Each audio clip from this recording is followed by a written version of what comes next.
अगर आप हिस्ट्री को देखें तो आपको एक पैटर्न नजर आएगा जिसने पिछले 500 सालों में 3 बड़ी सुपर पावर्स को तबाह किया है और आज 2025 में अमेरिका भी बिल्कुल उसी पैटर्न को स्टेज बाय स्टेज फॉलो कर रहा है। ऐसा लग रहा है कि हम वही स्क्रिप्ट पढ़ रहे हैं जो पिछली सुपर पावर्स को तबाही की तरफ लेकर गया था। 1590 में स्पेन दुनिया की सबसे अमीर एम्पायर थी। वो दुनिया का आधा सोना और चांदी कंट्रोल करती थी। पूरा यूरोप उसके कंट्रोल में था। उसकी करेंसी हर जगह चलती थी, लेकिन सिर्फ 80 सालों में वो बैंकरप्ट हो गए और दोबारा कभी रिकवर नहीं कर सके। 1914 में ब्रिटेन इंसानी तारीख की सबसे बड़ी एम्पायर थी। कहा जाता था कि ब्रिटेन एम्पायर पर सूरज कभी गुरूब नहीं होता था। पाउंड पूरी दुनिया की रिजर्व करेंसी थी। सिर्फ 40 सालों में ये पूरी एम्पायर खत्म हो गई। 1991 में सोवियत यूनियन सुपर पावर थी। न्यूक्लियर वेपन्स, ग्लोबल इन्फ्लुएंस और पूरी दुनिया में सैटेलाइट्स, ये सब कुछ सिर्फ 900 दिनों में खत्म हो गया और किसी जंग से नहीं बल्कि इकोनॉमिक इम्प्लोजन से। तो 3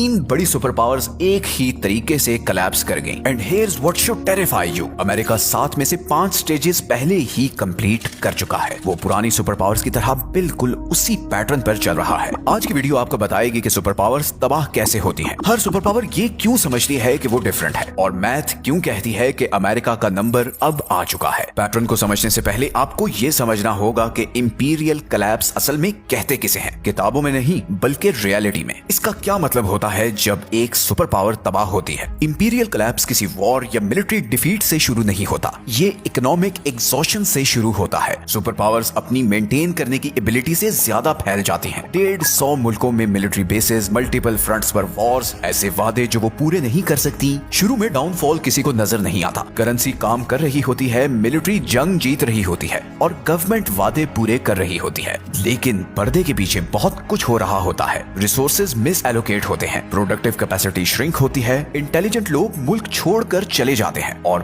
फिर आती है एक्सेलरेशन। आपके दोस्त मुल्क साइड्स बदलना शुरू करते हैं, दुश्मन बाउंड्रीज टेस्ट करते हैं, रिजर्व करेंसी का स्टेटस खत्म होने लगता है और अचानक वो एडवांटेजेस जो आपको पावरफुल बनाते थे वल्नरेबिलिटीज बन जाते हैं। आपकी करेंसी जो कभी सब मांगते थे वो वापस आना शुरू हो जाती है। आपकी मिलिट्री जो दुनिया में फैली हुई थी अनसस्टेनेबल हो जाती है। आपके वादे जो कभी ताकत की गारंटी थे सिर्फ खोखले अल्फाज बन जाते हैं। ये कोई किताबी बातें नहीं है। स्पेन, ब्रिटेन और सोवियत यूनियन के साथ एग्जैक्टली यही हुआ था, और ये इसलिए हुआ क्योंकि उन्होंने बिल्कुल वही डिसीजंस लिए थे जो आज अमेरिका ले रहा है। उनको लगता था कि उनकी पावर परमानेंट है और उन्होंने हकीकत मानने से इनकार किया जब तक कोलैप्स अपने पीक पर नहीं पहुंच गया। तो आइए देखते हैं कि 3 बार ये सब कुछ एग्जैक्टली सेम वे में कैसे हुआ। सबसे पहले स्पेन से शुरू करते हैं। 1492 में कोलंबस के अमेरिकास डिस्कवर करने के बाद स्पेन पहली सुपर पावर बन गया।